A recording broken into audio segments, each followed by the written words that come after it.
I want to begin tonight with the issue that voters repeatedly say is their number one issue, and that is the economy and the cost of living in this country. Vice President Harris, you and President Trump were elected 4 years ago, and your opponent on the stage here tonight often asks his supporters, are you better off than you were 4 years ago? When it comes to the economy, do you believe Americans are better off than they were 4 years ago? So I was raised as a middle-class kid. I grew up a middle-class kid. Look, I come from the middle class.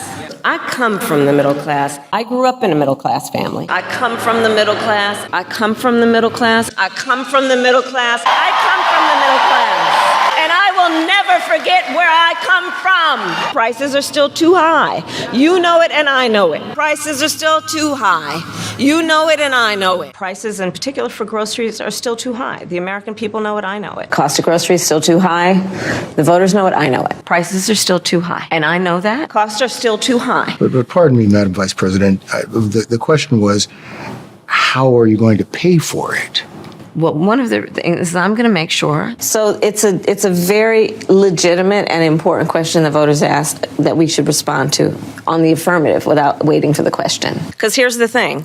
We know that we have a shortage of homes and housing, and the cost of housing is too expensive for far too many people. If anything, would you have done something differently than President Biden during the past 4 years?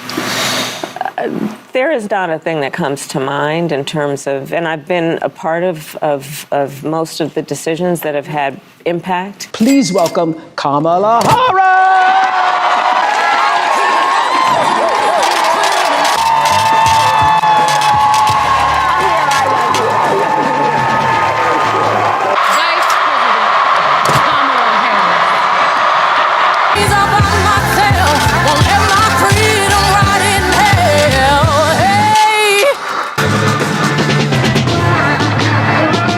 I'm here tonight for a couple of important reasons. Kamala Harris.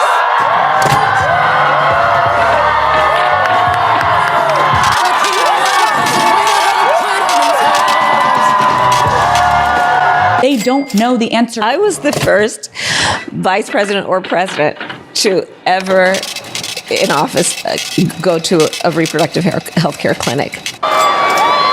Before you all go home tonight, I'm going to sing you just one more song. Please welcome Kamala Harris.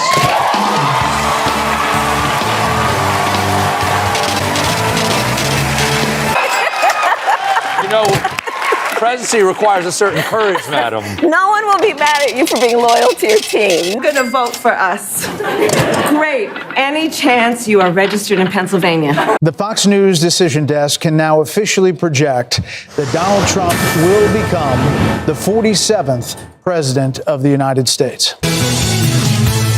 Major money problems for the Harris-Walz campaign, which is now at odds with the DNC over its reported $20 million debt. FEC filings also show the campaign blew through more than $1 billion in just 3 months on things like celebrity events, consultants. A Harris aide telling Axios, quote, how do you raise an historic amount of money and not win a single swing state? The honest answer is, I don't know.